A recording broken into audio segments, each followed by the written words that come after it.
നമ്മൾ ആക്ച്വലി ഒരു paint ബോളിന്റെ scene ഉണ്ടായി. അപ്പോൾ അത് ഷൂട്ട് ചെയ്യുന്നതിൻ്റെ ഇടയിൽ നമ്മൾ ചുമ്മാ കളിച്ചുകൊണ്ടിരിക്കുമായിരുന്നു ഗണ്ണ് വെച്ച്.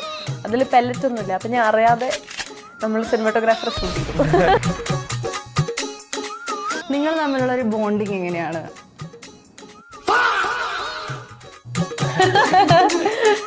ദുൽഖർ സൽമാൻ്റെ കൂടെ വർക്ക് ചെയ്യണമെന്ന് എനിക്ക് ഒരുപാട് ഭയങ്കര ആഗ്രഹമായിരുന്നു.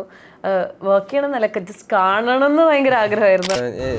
ഞങ്ങളെക്കാളൊക്കെ ഏറ്റവും കൂടുതൽ എനർജി ഉള്ളത് സത്യമായിട്ടും അതെ. ഇപ്പൊ സാറിണ്ടായിരുന്നെങ്കിൽ നമ്മൾ കുറച്ചും കൂടെ ഇങ്ങനെ ഇരുന്നേനെ. മാത്യുവിന് ലൈഫിൽ എന്തെങ്കിലും ഒരു ഒറ്റപ്പെട്ട സിറ്റുവേഷനിലൂടെ പോകേണ്ടി വന്നിട്ടുണ്ടോ? നിനക്ക് സുഖമാണോ? എന്നോടിങ്ങനെ ആരും ചോദിച്ചിട്ടില്ല ലഭിച്ച.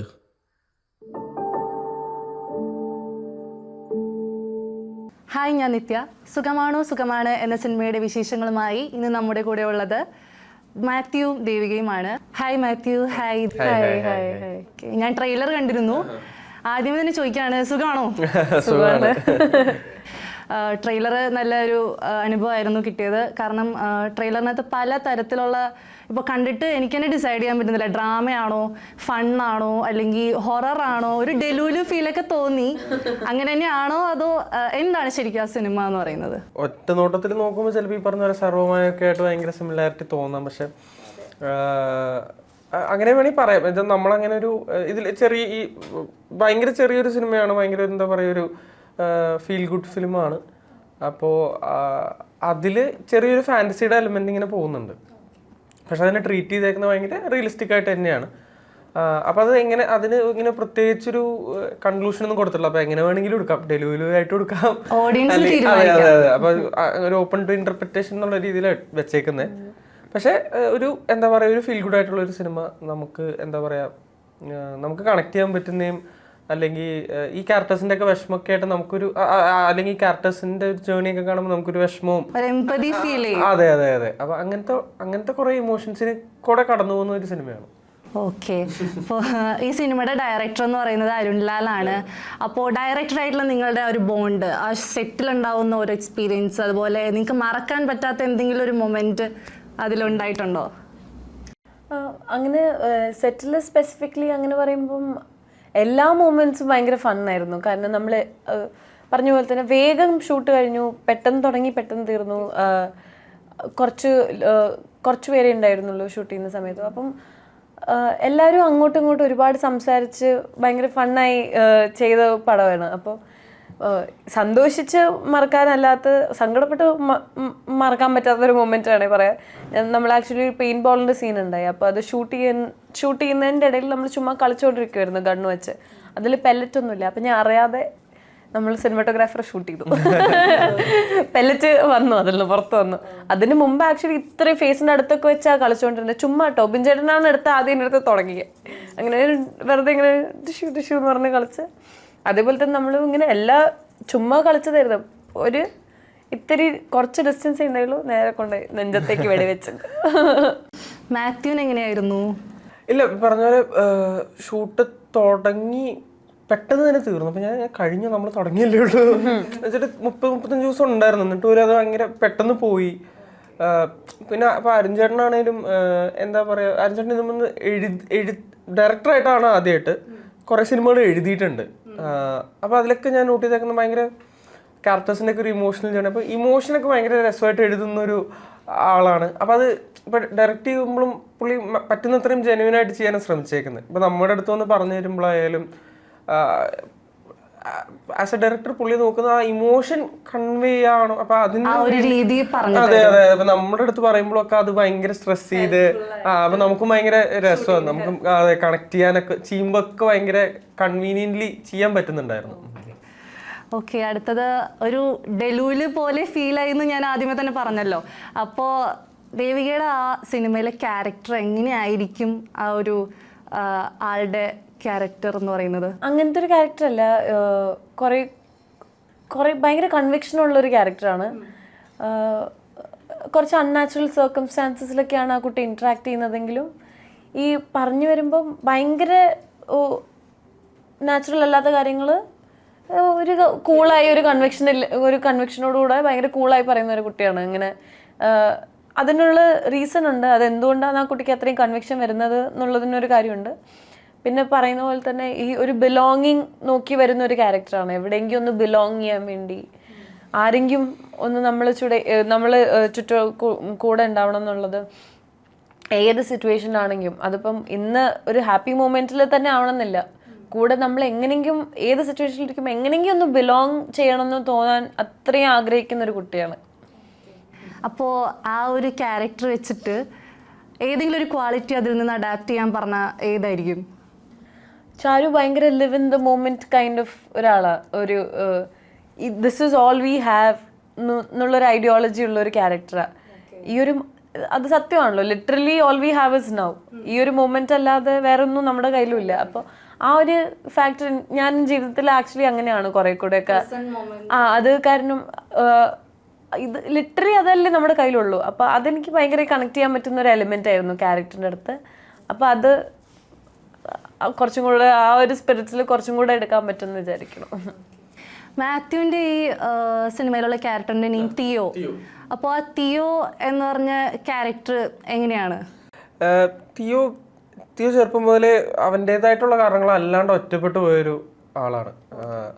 അപ്പോൾ അവനിപ്പോൾ ഈ പറഞ്ഞ പോലെ ഒരു അപ്പച്ചനുണ്ട് അവൻ്റെ, പക്ഷെ അപ്പച്ചന് മരിച്ചുപോയി. അപ്പോൾ അവൻ ഈ വീട്ടിൽ ഒറ്റയ്ക്കാണ്, അവനൊരു ജോലിയുണ്ട്. അപ്പോൾ ഇവൻ പുറത്ത് പോകുമ്പോഴായാലും അല്ലെങ്കിൽ ഇവൻ്റെ വീടിൻ്റെ അടുത്തൊരു ബീച്ചിൽ പോകുമ്പോഴോ അല്ലെങ്കിൽ ഒരു കഫേ പോകുമ്പോഴൊക്കെ ഇവൻ ഒറ്റപ്പെട്ട് തന്നെയാണ്. പക്ഷെ ഇവൻ അപ്പോൾ ഏറ്റവും കൂടുതൽ ശ്രദ്ധിക്കുന്നത് എന്താണെന്ന് വെച്ചാൽ ഈ അവരൊരു ഫാമിലി ആയിട്ട് വന്ന് ടൈം സ്പെൻഡ് ചെയ്യുന്നു, ബീച്ചിൽ കളിച്ച് ചിരിക്കുന്നത് കാണുന്നു, അല്ലെങ്കിൽ ഒരു കഫേ പോകുമ്പോൾ ഒരു കപ്പിൾസ് വന്നിട്ട് അവരുടെ മൊമെന്റ് കാണുന്നു. അപ്പോൾ ഇവൻ ആലോചിക്കുന്നത് എന്തുകൊണ്ടാണ് എൻ്റെ ജീവിതത്തിൽ ഇതൊന്നും ഇല്ലാത്ത, എനിക്കും ഇതെല്ലാം വേണമല്ലോ, എനിക്കും എൻ്റെ സന്തോഷങ്ങളും വിഷമങ്ങളും ഒക്കെ പങ്കിടാൻ എനിക്കും ആൾക്കാർ വേണം എന്നുള്ളൊരു ആ സ്നേഹവും അല്ലെങ്കിൽ ബന്ധങ്ങൾ ആഗ്രഹിക്കുന്ന ഒരാളാണ് ഭയങ്കരമായിട്ട്. അപ്പം അതെങ്ങനെ അവൻ്റേതായിട്ടുള്ള രീതികളിൽ അവനെ കണ്ടെത്തുന്നു, അല്ലെങ്കിൽ എങ്ങനെയാണ് ഒരു റിയൽ കണക്ഷൻ അവൻ ഫോം ചെയ്യുന്നത് എന്നുള്ളതാണ് ഈ ക്യാരക്ടറിൻ്റെ ഒരു ജേണി. ഇപ്പം ഈ ക്യാരക്ടറിനെ കുറിച്ച് പറഞ്ഞല്ലോ, അപ്പോൾ ആ ഒരു ക്യാരക്ടർ ചെയ്യണം എന്ന് എക്സൈറ്റിംഗ് എലമെന്റ് എന്തെങ്കിലും ഉണ്ടായിരുന്നു? ഈ ബേസിക്കലി ഈ ജേണി തന്നെയാണ്. ഞാനിപ്പോൾ ഈ കഥ കേട്ടപ്പോഴായാലൊക്കെ എനിക്ക് തിയോൻ്റെ അടുത്ത് ഭയങ്കര ഈ നമ്മൾ നേരത്തെ പറഞ്ഞ ഒരു എംപത്തി അവൻ്റെ വിഷമം എന്നെ ഭയങ്കരമായിട്ട് തന്നെ വിഷമിപ്പിച്ചു. അപ്പോൾ അതെനിക്കത് ചെയ്യണം എന്നുള്ളൊരു ആഗ്രഹം ഭയങ്കരമായിട്ട് ഉണ്ടായിരുന്നു. അപ്പോൾ എനിക്ക് എന്നെ സംബന്ധിച്ചിടത്തോളം തിയേറ്ററിൽ സിനിമ ആൾക്കാർ കാണുമ്പോഴും അത് അവരെയും വിഷമിപ്പിച്ചാൽ അല്ലെങ്കിൽ അവർക്ക് ആ ഒരു എന്താ ഒരു കണക്ഷൻ കിട്ടിക്കഴിഞ്ഞാൽ അത് ഏറ്റവും വലിയൊരു സക്സസ് ആയിരിക്കും എന്ന് വിശ്വസിക്കുന്ന ഒരാളാണ്. ഇപ്പൊ ഇത്രയും സിനിമകൾ ചെയ്തല്ലോ, ഇപ്പൊ ലിയോ അതുപോലെ വൺ, അപ്പോൾ ലെജൻസിന്റെ കൂടെയാണ് ആക്ട് ചെയ്തിട്ടുള്ളത്. അപ്പോൾ ആ ഒരു ഇതില് ഒപ്പീനിയൻസ് ഡയറക്ടേഴ്സിൻ്റെ അടുത്ത് ഷെയർ ചെയ്യാൻ തോന്നിയിട്ടുണ്ട്. ഇപ്പോൾ സീനിൻ്റെ ഒരു ഇതായാലും ഇപ്പോൾ ഒരു ഡയലോഗ് ആയാലും ഇങ്ങനെ ചെയ്താൽ നല്ലതായിരിക്കും, ഇത്രയും എക്സ്പീരിയൻസ് ഉണ്ടല്ലോ, അപ്പോൾ അത് വെച്ചിട്ട് ഇങ്ങനെ ചെയ്താൽ നല്ലതായിരിക്കും, അങ്ങനെ ഒപ്പീനിയൻസ് ഷെയർ ചെയ്യുന്ന ഒരാളാണോ? ഉറപ്പായിട്ടും. ഞാൻ എനിക്ക് ഈ സീനിൽ ചിലപ്പോൾ ഒരു ഡയലോഗ് നമുക്ക് തരുമ്പോൾ ചില സിനിമകളിൽ ഉറപ്പായിട്ടും നമ്മൾ എഴുതിയത് പ്രോപ്പറായിട്ട് തന്നെ പറയണമായിരിക്കും. കാരണം അതിൻ്റെ ഇമ്പോർട്ടൻസ് ഉണ്ടാവുമായിരിക്കും, അല്ലെങ്കിൽ ആ കഥയിൽ അത് ആ ലൈനുകൾ ആ വ്യക്തമായിട്ട് അങ്ങനെ പറഞ്ഞാലായിരിക്കും അത് പിന്നൊരു പോയിന്റിലൊക്കെ കണക്ട് ചെയ്യാൻ പറ്റുള്ളൂ. പക്ഷെ അല്ലാത്തപ്പോൾ മോസ്റ്റ്ലി എനിക്കൊരു ഡയലോഗ് കിട്ടുമ്പോൾ ഞാൻ നോക്കുന്നത് എന്തുമാത്രം എന്താ പറയുക എനിക്ക് ഒരു ഫ്ലോയിൽ കൊണ്ടുവരാൻ പറ്റുമോ, അത് എഴുതിയേക്കുന്ന പോലെ തന്നെ പറയാണ്ട് എനിക്ക് എന്തുമാത്രം ഈസി ആയിട്ട് അത് കമ്മ്യൂണിക്കേറ്റ് ചെയ്യാൻ പറ്റുന്നത് എങ്ങനെയാണ്. അപ്പോൾ അതുകൊണ്ട് ഡെഫിനറ്റ്ലി റൈറ്ററിൻ്റെ ഒക്കെ അടുത്ത് പോയിട്ട് ഇത് ഇങ്ങനെ ഒന്ന് പറഞ്ഞു നോക്കിക്കോട്ടെ, അല്ലെങ്കിൽ അപ്പോൾ എനിക്ക് എന്തെങ്കിലും ഒരു ഒപ്പീനിയൻ ഉണ്ടെങ്കിൽ ഉറപ്പായിട്ട് അത് ഷെയർ ചെയ്യും. അത് എപ്പോഴും അങ്ങനെ അവരും നമ്മുടെ അടുത്ത് ചോദിക്കും. അല്ലെങ്കിൽ ഇപ്പം മോസ്റ്റ്ലി എല്ലാവരും നമുക്ക് ആദ്യം ഒരു സ്പേസ് തരും, എങ്ങനെയായിരിക്കും മാത്യു എങ്ങനെയായിരിക്കും ഇതിന് ചെയ്തു നോക്കുന്നത്, ഈ ക്യാരക്ടർ ഇങ്ങനെയൊക്കെയാണ്, മാത്യു എങ്ങനെയായിരിക്കും ഇത് ചെയ്തു നോക്കുന്നത്. അപ്പോൾ എനിക്ക് എൻ്റെ ഒരു രീതിയിൽ ഞാൻ ചിലപ്പോൾ ചെയ്യുമായിരിക്കും. അപ്പോൾ അതിൽ അവർക്ക് ഇഷ്ടപ്പെടുന്ന കുറച്ച് കാര്യങ്ങളുണ്ടാവും, പിന്നെ അവർ കുറച്ച് ഇൻപുട്സ് തരും. അപ്പം ഒരു ടീം വർക്ക് ആയിട്ടാണ് ഇതിനെ ബിൽഡ് ചെയ്ത് കൊണ്ടുവരുന്നത്. അതെ. ഓക്കെ. ഇപ്പൊ ദേവികയുടെ അടുത്ത് ചോദിക്കാനാണെങ്കിൽ ട്രാവൽ ചെയ്യാൻ ഒരുപാട് ഇഷ്ടമാണെന്ന് ഞാൻ കേട്ടിട്ടുണ്ട്. അപ്പോൾ ഇതുവരെ പോയതിൽ ഏറ്റവും ഇനി ഒരിക്കൽ കൂടി ഒന്ന് പോകണം എന്ന് തോന്നുന്ന ഒരു പ്ലേസ് ഏതായിരിക്കും? ഇത് ആക്ച്വലി ഇന്നൊരു സ്ഥലം എന്നില്ല, അങ്ങനെ പോയ എല്ലായിടത്തും നമ്മൾ വേറെ ടൈപ്സ് ഓഫ് മെമ്മറീസ് ആണല്ലോ ഉണ്ടാക്കുന്നത്. അത് ആ എക്സ്പീരിയൻസസ് എപ്പോഴും എല്ലാ എക്സ്പീരിയൻസും ഭയങ്കര ക്ലോസ് ടു ഹാർട്ടാണ്. ഈ പറയുന്ന എനിക്ക് ആക്ച്വലി പോകാൻ അത്രയും താല്പര്യം ഉണ്ടെന്നേ ഉള്ളൂ. ഞാൻ അങ്ങനെ ഒരുപാട് സ്ഥലത്തൊന്നും പോയിട്ടില്ല. ഇനി പോകണം, കുറേ പോകാൻ ആഗ്രഹമുള്ള ഒരുപാട് സ്ഥലങ്ങളുണ്ട്. പോയതിലും എനിക്ക് അങ്ങനെ ചൂസ് ചെയ്യാൻ ഭയങ്കര ഡിഫിക്കൽട്ടാണ് ഇന്നൊരു സ്ഥലം എന്ന് പറയുമ്പോൾ. അപ്പം ഭയങ്കര ഇൻജസ്റ്റിസ് ആയി തോന്നും ബാക്കി പോയ സ്ഥലങ്ങളോടും പോയ ആൾക്കാരുടെയും ആ എക്സ്പീരിയൻസസിനടുത്ത്. പക്ഷേ സ്പിത്തിയിൽ പോയപ്പോൾ എനിക്കത് ഭയങ്കര ഇഷ്ടമായിട്ടുണ്ടായി. കാരണം ആ ഒരു ഫുൾ അറ്റ്മോസ്ഫിയറും അങ്ങോട്ടുള്ള ജേർണിയും ഭയങ്കര, ഞാൻ ആദ്യമായിട്ട് ഒറ്റയ്ക്ക് പോയ ട്രിപ്പും കൂടിയാണ്. അപ്പോൾ അതെനിക്ക് ഭയങ്കര അതെപ്പോഴും നമുക്കൊരു അതെ ആ ഒരു ഫോൺനെസ് ഉണ്ട് അതിനോട്. അപ്പം മാത്തിനോട് ചോദിക്കാനുള്ളത്, ഒരു ആക്ടർ ആയിരുന്നില്ല എങ്കിൽ ഏത് ഫീൽഡ് ചൂസ് ചെയ്യുമായിരുന്നു? അറിയില്ല. ഞാൻ നേരത്തെ ഒരു ഇന്റർവ്യൂവിൽ പറയായിരുന്നു, ടെൻത്തിന്റെ സമയത്താണ് കുമ്പളങ്ങി നടക്കുന്നത്. അപ്പൊ അത് വന്നതിന് മുമ്പ് എന്നെ സംബന്ധിച്ചോളം ഞാൻ കൊമേഴ്സ് എടുക്കുക എന്നുള്ളതായിരുന്നു എൻ്റെ ഒരു ഇത്. അപ്പൊ കൊമേഴ്സിൽ എന്നിട്ട് പിന്നെ എന്തെങ്കിലുമൊക്കെ പ്ലസ് 1 പ്ലസ് 2 വേണ്ടി ചെയ്യാമെന്നുള്ളതൊക്കെ ആയിരുന്നു. അപ്പൊ ഭാഗ്യത്തിന് സിനിമ തീരുമാനം അല്ല അതന്നെ, സിനിമകൾ ചെയ്യാം, നല്ല സിനിമകളുടെ ഭാഗമാവുക, അതിൽ വീണ്ടും എന്താ പറയാ നന്നാവാൻ ശ്രമിച്ചുകൊണ്ടിരിക്കുക എന്നുള്ളതൊക്കെയാണ് ഇപ്പോഴത്തെ ആഗ്രഹങ്ങൾ. ദേവികയോട് ചോദിക്കുവാണെങ്കിൽ, ഇത് ലിറ്ററലി എനിക്ക് ചെറുതാവുമ്പോൾ മുതലേ ഇഷ്ടം അഭിനയിക്കാനായിരുന്നു. വേറെ അങ്ങനെ ചെയ്യണമെന്ന് ഒരുപാട് ആഗ്രഹിച്ച സാധനങ്ങൾ വേറെ ഇല്ല. പിന്നെ സ്കൂളൊക്കെ പഠിക്കുമ്പോൾ ഓരോന്ന് പറയുന്നല്ലാതെ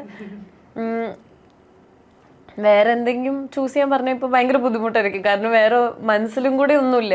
ആ ഒരു ഓപ്പർച്യൂണിറ്റിയും കൂടെ അത്രയും ചെറുതാകുമ്പോൾ നമുക്ക് കിട്ടുമ്പോൾ അതെനിക്ക് തോന്നുന്നു അത് ഭയങ്കര ഒരു ബ്ലെസ്സിങ്. അത് അപ്പം മനസ്സിലാവും എത്രത്തോളം ഒരു ഒബ്സസീവ് ഇൻട്രസ്റ്റ് ഇതിനോടുണ്ട് എന്നുള്ളതും കൂടെ എനിക്ക് മനസ്സിലായത് ആ ഓപ്പർച്യൂണിറ്റി കിട്ടിയതിൻ്റെ ശേഷം കൂടെയാണ്. അപ്പം വേറെ ഒന്നും ചൂസ് ചെയ്യാൻ പറഞ്ഞാൽ ഒന്നുമില്ല. ഓക്കെ, ഇപ്പോൾ തിയോന്റെ ക്യാരക്ടറിനെ കുറിച്ച് പറഞ്ഞു മറ്റുള്ളവർ എൻജോയ് ചെയ്യുന്നത് കാണുമ്പോൾ എനിക്കും അത് വേണം, എനിക്കും ഈ ബാക്കിയുള്ളവരുടെ ലൈഫിൽ നടക്കുന്ന കാര്യങ്ങൾ എക്സ്പീരിയൻസ് ചെയ്യണം. അപ്പോൾ മാത്യുവിന് ലൈഫിൽ എന്തെങ്കിലും ഒരു ഒറ്റപ്പെട്ട സിറ്റുവേഷനിലൂടെ പോകേണ്ടി വന്നിട്ടുണ്ടോ? ഒന്നിപ്പോൾ ചോദിച്ചു കഴിഞ്ഞാൽ എന്തൊരു മൊമെന്റ് ആയിരിക്കും, അല്ലെങ്കിൽ ഏതൊരു സിറ്റുവേഷൻ ആയിരിക്കും? അങ്ങനെ ഭാഗ്യത്തിന് അങ്ങനെ ഒരു ഒറ്റപ്പെടലിട്ട് പോകേണ്ടി വന്നിട്ടില്ല. അല്ല, ഞാൻ ഈ കഥയൊക്കെ പറയുമ്പോൾ ഞാൻ അറ്റ് ദ സെയിം ടൈം ഞാൻ ഏറ്റവും കൂടുതൽ എന്താ പറയുക ദൈവത്തിനോട് നന്ദി പറയുന്നൊരു കാര്യം എന്ന് വെച്ചാൽ എനിക്ക് ഭയങ്കര ഒരു നല്ല ഫാമിലിയും ഭയങ്കര ഒരു സ്ട്രോങ്ലി സപ്പോർട്ട് ചെയ്യുന്ന ഒരു ഫാമിലിയും ഭയങ്കര അടിപൊളിയായിട്ടുള്ളൊരു സെറ്റ് ഓഫ് ഫ്രണ്ട്സും ഉണ്ട്.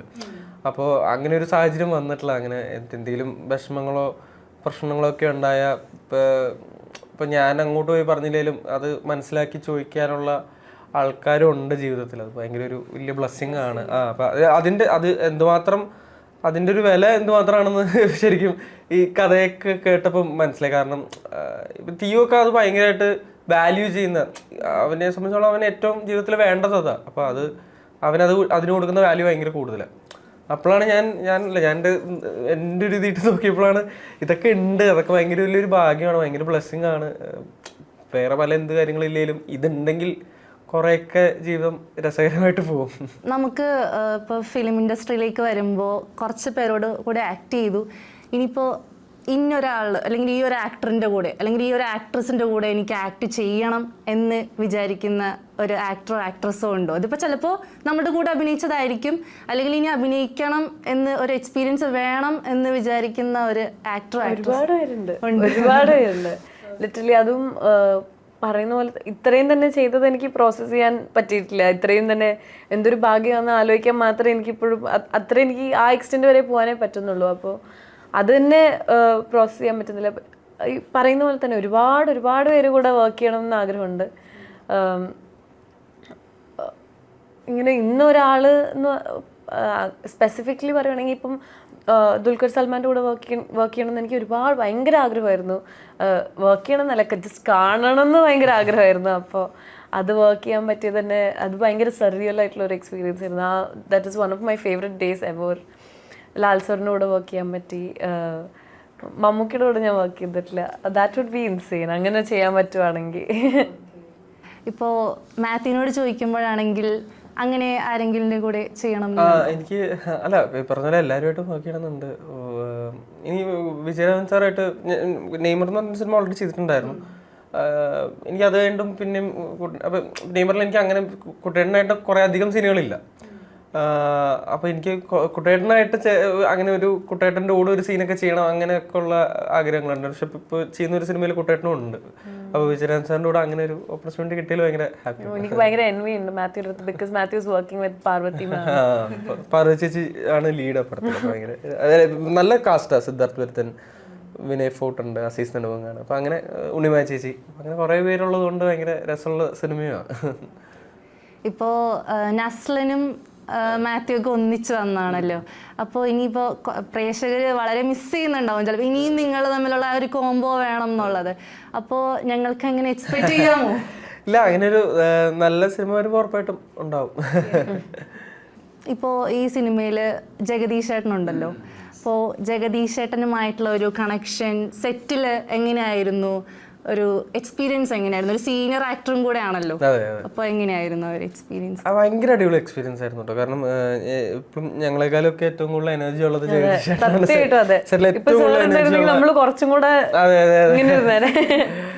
നമ്മളൊക്കെ എല്ലാ ദിവസവും നമുക്ക് ഒരേപോലെ അല്ല. ചില ദിവസങ്ങളൊക്കെ നമുക്ക് ചിലപ്പോൾ ഒരു മടിയോ അല്ലെങ്കിൽ ഒരു അയ്യോ ഇന്ന് വയ്യ എന്നുള്ളൊരു തോന്നലൊക്കെ ഉണ്ടാവും. ജയശേട്ടൻ ഞാൻ ഇതുവരെ അങ്ങനെ കണ്ടിട്ടില്ല.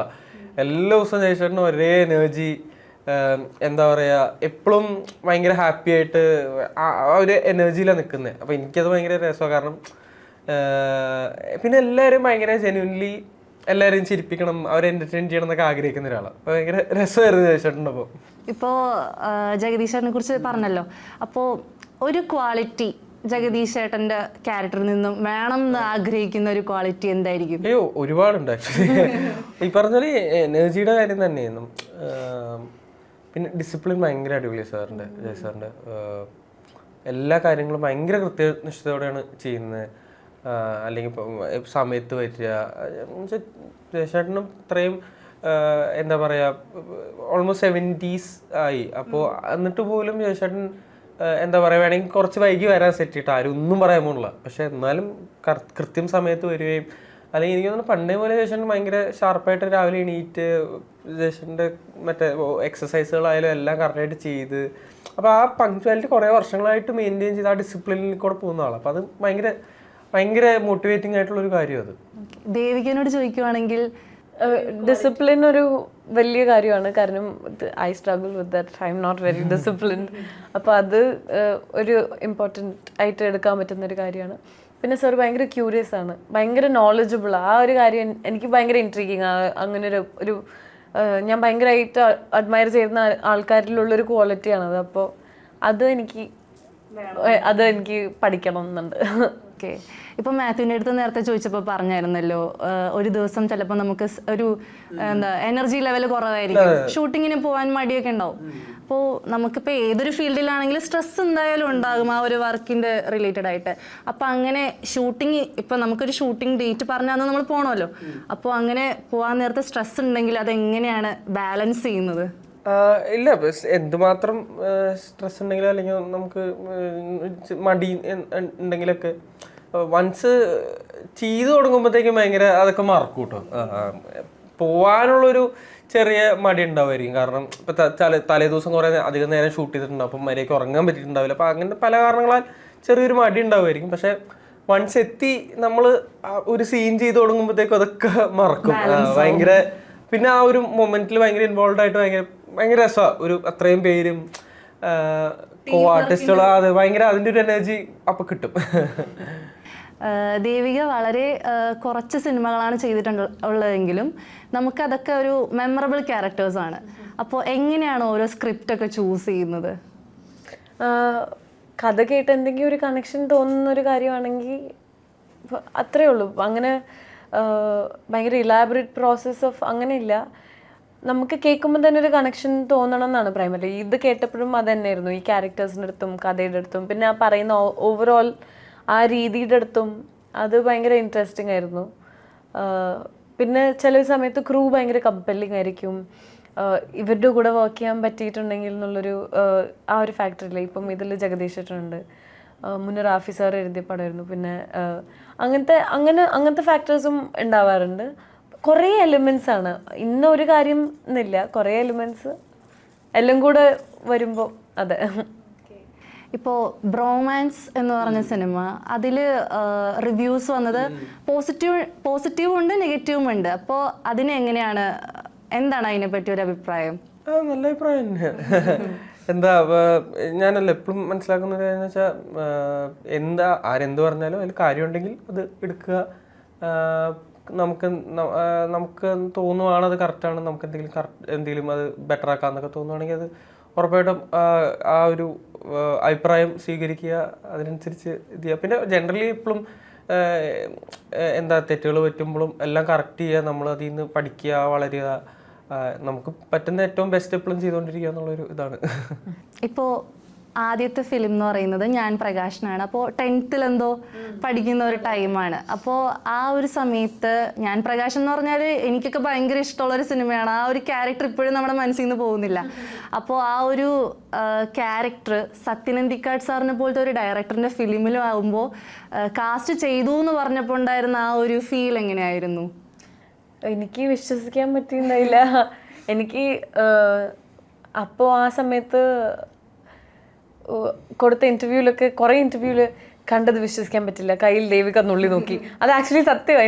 എനിക്ക് ഒക്കെ ഞാൻ സ്വപ്നം കാണുകയാണോ എന്നുള്ളൊരു മൂഡിലായിരുന്നു ആ സമയത്ത് ഫുള്ള്. ഇപ്പോഴും ലിറ്ററലി പറയുവാണെങ്കിൽ എനിക്കിപ്പോഴും അതെങ്ങനെയാണ് ഇതൊക്കെ നടക്കുന്നുണ്ട് എന്ന് തന്നെ പ്രോസസ്സ് ചെയ്യാൻ എനിക്ക് അറിഞ്ഞൂടാ. ഇപ്പോൾ ഇതാണ് നമ്മൾ ചെയ്യുന്നത്, ഇപ്പോൾ വേറൊരു സിനിമ വരുന്നുണ്ടെന്നൊക്കെ ഒരു മൊമെന്റിൽ ഞാൻ സ്റ്റക്കായി നിന്നും ആലോചിക്കുമ്പോഴാണ് ഇതൊക്കെ റിയാലിറ്റി ആണെന്നുള്ള കാര്യം തന്നെ ഒന്ന് പ്രോസസ്സായി വരുന്നത്. അത് ഭയങ്കര ഹാപ്പിയാണ്, ഭയങ്കര ഗ്രേറ്റ്ഫുള്ളാണ്. കാരണം ആഗ്രഹിച്ചത് ഇത് മാത്രമേ ഉള്ളൂ. അപ്പോൾ ഇതിന് ചെയ്യാൻ പറ്റുന്നത്, ഓപ്പർച്യൂണിറ്റി കിട്ടുന്നത് തന്നെ വലിയ വലിയ വലിയ ബ്ലെസ്സിങ്. 10th ടൈമിലായിരുന്നു എന്ന് പറഞ്ഞാൽ അപ്പോൾ ഫാമിലിയുടെ സൈഡിൽ നിന്ന് സപ്പോർട്ട് എങ്ങനെയായിരുന്നു? ഭയങ്കര സപ്പോർട്ടീവായിരുന്നു. എൻ്റെ പേരൻസ്, അച്ഛനും അമ്മയും ഷൂട്ടിനൊക്കെ വന്ന് അമ്മ ലീവൊക്കെ എടുത്തു, അച്ഛൻ ലീവൊക്കെ എടുത്തു. രണ്ടുപേരും അങ്ങനെ അത്രയും എന്നെ സപ്പോർട്ട് ചെയ്തിട്ടുണ്ട് എൻ്റെ ഫാമിലി. അച്ഛനാണെങ്കിൽ അമ്മയാണെങ്കിൽ അനിയനാണെങ്കിലും എല്ലാവരും. എൻ്റെ അച്ഛൻ ബേസിക്കലി എൻ്റെ സിനിമേനോടുള്ള ഇഷ്ടമൊക്കെ വരാനുള്ള ഒരു പ്രൈമറി റീസൺ തന്നെ എൻ്റെ അച്ഛനാണ്. കാരണം ചെറുതാവുമ്പോൾ മുതൽ അങ്ങനത്തെ സിനിമകൾ കാണിച്ചിട്ടും അച്ഛനാണെങ്കിൽ അപ്പോൾ തിയേറ്ററിൽ വരുന്ന പടങ്ങളും കൂടിയല്ല, കുറേ കൂടെ മുന്നത്തെ സിനിമകളായിരുന്നു ഇഷ്ടം. അപ്പോൾ സാഗര സംഗമോ അല്ലെങ്കിൽ മലയാളത്തിൽ തന്നെയാണെങ്കിലും കുറച്ചും കൂടെ മുന്നത്തെ സിനിമകളും പാട്ടുകളും അതൊക്കെ കണ്ടും കേട്ടിട്ടൊക്കെയാണ് വളർന്നുണ്ടായത്. അപ്പോൾ ആ ഒരു ഇൻഫ്ലുവൻസ് എന്തായാലും ഉണ്ട്. അച്ഛൻ്റെ ഒരു ഇൻട്രസ്റ്റ് എൻ്റെലേക്കും കൂടെ വന്ന ആ ഒരു ഇൻഫ്ലുവൻസ് എന്തായാലും ഉണ്ട്. അച്ഛനും അഭിനയിക്കാനൊക്കെ ഇഷ്ടമായിരുന്നു. അപ്പോൾ അതുകൊണ്ട് ആക്ച്വലി ഒരു അച്ഛൻ ചെയ്യാൻ പറ്റിയില്ല, അപ്പം എനിക്ക് ചെയ്യാൻ പറ്റുന്നുണ്ടല്ലോ എന്നുള്ളൊരു കാര്യം കൂടെ അത് ആ റീസണൊക്കെ കൊണ്ട് ഭയങ്കര എക്സ്ട്രാ സപ്പോർട്ട് വരുന്നു. എൻ്റെ അച്ഛനാണെങ്കിൽ അമ്മ ഇപ്പോഴും അതെ. പിന്നെ അതേപോലെ സ്കൂളിൽ നിന്ന് ടീച്ചേഴ്സ് ആണെങ്കിൽ ഭയങ്കര സപ്പോർട്ടീവായിരുന്നു. എൻ്റെ പ്രിൻസിപ്പൽ ഭയങ്കര സപ്പോർട്ടീവായിരുന്നു. പിന്നെ ആസ് ലോങ് ആസ് അവർക്ക് സ്കൂളിൽ നിന്നാകെ അക്കാഡമിക്കലി ഓക്കെ ആക്കി വെക്കുവാണെങ്കിൽ എന്ത് വേണമെങ്കിലും ചെയ്തോ എന്നുള്ളൊരു ഇതിലായിരുന്നു. ഇപ്പം കോളേജിലാണെങ്കിലും സെയിം തിങ്. അവരുടെ ആ ഒരു പോർഷൻ ഓക്കെ ആക്കി ഒക്കെ റെഡിയാക്കി വെക്കുവാണെങ്കിൽ ബാക്കി കുഴപ്പമില്ല എന്നുള്ള രീതിയിൽ എല്ലാവരും സപ്പോർട്ട് ചെയ്യുന്നതാണ് ഏറ്റവും വലിയ ഭാഗ്യം. ഇപ്പോൾ വിജയ് സാറിൻ്റെ കൂടെ അഭിനയിച്ചല്ലോ, അപ്പോൾ വിജയ് സാറിൻ്റെ കൂടെ ഉള്ള ഒരു എക്സ്പീരിയൻസ് എങ്ങനെയായിരുന്നു? ഭയങ്കര അടിപൊളി എക്സ്പീരിയൻസ് ആയിരുന്നു. ഞാൻ എപ്പോഴും ജീവിതത്തിൽ ഭയങ്കര ചെറിഷ് ചെയ്യുന്ന മൊമെൻറ്റുകളാണ്. ഒട്ടും മറക്കാൻ മറക്കില്ലാത്തൊക്കെ ഒരു എക്സ്പീരിയൻസ്. കാരണം അത്രയും ക്ലോസ് ആയിട്ട് സ്ക്രീൻ ഷെയർ ചെയ്യാൻ പറ്റിയാലും അല്ലെങ്കിൽ ഓഫ് സ്ക്രീനിലുള്ള മൊമെൻറ്റുകളൊക്കെ ആയാലും ഭയങ്കര സ്പെഷ്യലാണ്. സാറും എന്താ പറയുക, തുടക്കം പോലെ ഭയങ്കര കംഫർട്ടബിളായിരുന്നു സാറിൻ്റെ ഒപ്പം. എനിക്ക് കുറച്ച് ഇതാണ് സാർ, പക്ഷെ തുടക്കം പോലെ ഭയങ്കരമായിട്ട് സംസാരിക്കുകയും ഒക്കെ ചെയ്യുമായിരുന്നു. എനിക്ക് കുറച്ച് സമയം എടുത്തൊന്ന് എന്താ പറയുക മനസ്സിലാക്കി ഒന്ന് ഇതാവാൻ. കാരണം എപ്പോഴും നമ്മൾ ചെറുപ്പം പോലെ ടി വിയിൽ കാണുന്നതും അല്ലെങ്കിൽ തിയേറ്ററിലൊക്കെ കാണുന്ന ആളായതുകൊണ്ട് ആ ഒരു അത് മാത്രമല്ല അങ്ങനെ ഒരു സ്റ്റാർ എന്നുള്ള നിലയിൽ കണ്ടേ അതിൽ നിന്ന് മാറി ഒരു ഇതാവാൻ ഇച്ചിരി സമയമെടുത്തു. ഇപ്പോൾ ലിയോ 2 ഇറങ്ങും എന്നൊക്കെ ചില റൂമേഴ്സ് ഉണ്ട്, അത് സത്യമാണോ? എനിക്ക് അറിയില്ല. ഇപ്പോൾ മമ്മൂക്കേൻ്റെ കൂടെ 1 എന്ന് പറഞ്ഞ മൂവിയിൽ അഭിനയിച്ചു. അപ്പോൾ ആ ഒരു ഭയങ്കര അടിപൊളി എക്സ്പീരിയൻസ് ആയിരുന്നു. എനിക്ക് തോന്നുന്നു ഞാൻ തുടങ്ങിയ സമയത്ത് തന്നെ അങ്ങനെ ഒരു ഓപ്പർച്യൂണിറ്റി കിട്ടുകയും അത്രയും എന്താ ബോബി സഞ്ജയൻ സ്ക്രിപ്റ്റ് ചെയ്ത് മമ്മൂക്ക അത്രയും ഭയങ്കര സ്ട്രോങ് ആയിട്ടുള്ള ഒരു ക്യാരക്ടറൊക്കെ ചെയ്യുമ്പോൾ അത് കുറച്ചും കൂടെ അടുത്ത് നിന്ന് കാണാൻ പറ്റുകയും സ്ക്രീൻ ഷെയർ ചെയ്യാൻ പറ്റുകയൊക്കെ ഭയങ്കര നല്ലൊരു ഓപ്പർച്യൂണിറ്റി ആയിരുന്നു. കുറേ കാര്യങ്ങൾ അന്ന് എന്താ പറയുക, നമുക്ക് അതെങ്ങനെയാണ് ഒരു സീൻ ചെയ്യുന്നതെന്നോ അല്ലെങ്കിൽ അതൊക്കെ കുറച്ച് അടുത്ത് നിന്ന് കാണാൻ പറ്റിയത് ഭയങ്കര അടിപൊളിയായിരുന്നു. കുറേ രീതിയിൽ തന്നെ ഹെൽപ്പ് ചെയ്തിട്ടുണ്ട്. പിന്നെ ഭയങ്കര രസമാണ് നമുക്ക് എന്തെങ്കിലുമൊക്കെ ഇങ്ങനെ കോമഡി ഒക്കെ പറഞ്ഞ് നമ്മളെ ചിലപ്പോൾ ഇങ്ങനെ എന്തെങ്കിലുമൊക്കെ അതെ ചിലപ്പോൾ ഇതിൽ ചുമ്മാ എന്താ പറയുക ഇങ്ങനെ വഴക്കൊക്കെ പറയും. പക്ഷെ ഭയങ്കര നമ്മളിങ്ങനെ ചിരിപ്പിക്കാൻ നോക്കുക എന്നുള്ളൊരു പരിപാടിയാണ്. നിങ്ങൾ തമ്മിലുള്ള ഒരു ബോണ്ടിങ് എങ്ങനെയാണ്? നല്ല ബോണ്ടിങ് ആണ്. ഞങ്ങൾ ഈ സെറ്റിൽ ആദ്യമായിട്ട് കാണുന്നത്, അറിയാം ഡെഫിനറ്റ്ലി. പക്ഷെ ഇപ്പൊ നോർമലി നമ്മൾ പുതിയൊരാളെ പരിചയപ്പെടുമ്പോൾ ഒക്കെ ചിലപ്പോൾ അതിൻ്റെ ഒരു സമയം എടുക്കുമല്ലോ.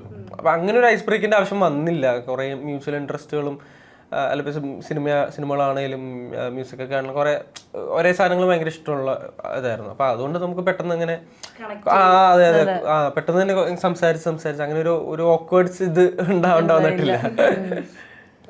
അപ്പോൾ 13th ഫെബ്രുവരിയിൽ സുഖമാണ് എന്ന സിനിമ തിയേറ്റേഴ്സിൽ ഇറങ്ങുവാണ്. അപ്പോൾ പ്രേക്ഷകരോട് എന്തെങ്കിലും പറയാനുണ്ടോ? ഒന്നുമില്ല, ആകെ പറയാനുള്ളത് എന്തായാലും പടം തിയേറ്ററിൽ തന്നെ കാണണം. ഇൻ ദ കോർ ഹ്യൂമൻ കണക്ഷൻസിനെ പറ്റി സംസാരിക്കുന്ന എല്ലാവർക്കും ഏതെങ്കിലും ഒരു പോയിന്റിൽ കണക്ട് ചെയ്യാൻ പറ്റുന്ന ഒരു സിനിമയാണ്. ഒരു ചെറിയ സിനിമയാണ്, അതിനെല്ലാ എലിമെൻസും ഉണ്ട്. കുറച്ച് ഹ്യൂമർ ഉണ്ട്, കുറച്ച് ഇമോഷൻസ് ഉണ്ട്, എല്ലാ എലിമെൻസും ടച്ച് ചെയ്ത് പോകുന്ന ഒരു പടമാണ്. കണ്ടാൽ എന്തായാലും ഒരു കണക്ട് ക്യാരക്ടേഴ്സിനടുത്തോ സ്റ്റോറി ലൈനടുത്തോ തോന്നുന്ന ഉറപ്പുള്ളൊരു പോലത്തെ പടമാണ്. പിന്നെ പറഞ്ഞിരിക്കുന്ന കുറച്ച് ഫണ്ണായിട്ട് കുറച്ചൊരു അൺകൺവെൻഷണൽ വേയിലാണ് ആ ഫുൾ സ്റ്റോറി ഇവരെങ്ങനെ നാവിഗേറ്റ് ചെയ്യുന്നു എന്നുള്ളൊരു കാര്യം. അപ്പോൾ അതും ഇഷ്ടമാവെന്ന് വിചാരിക്കണം. അപ്പോൾ ഈ ഒരു സിനിമയ്ക്ക് എല്ലാവിധ വിജയാശംസകളും നേരുന്നു. ഒപ്പം നിങ്ങളുടെ കരിയറിൽ ഇനി ഫ്യൂച്ചറിൽ നല്ല നല്ല വേഷങ്ങൾ ചെയ്യാൻ ഭാഗ്യം ഉണ്ടാവട്ടെ. Thank you. Best wishes.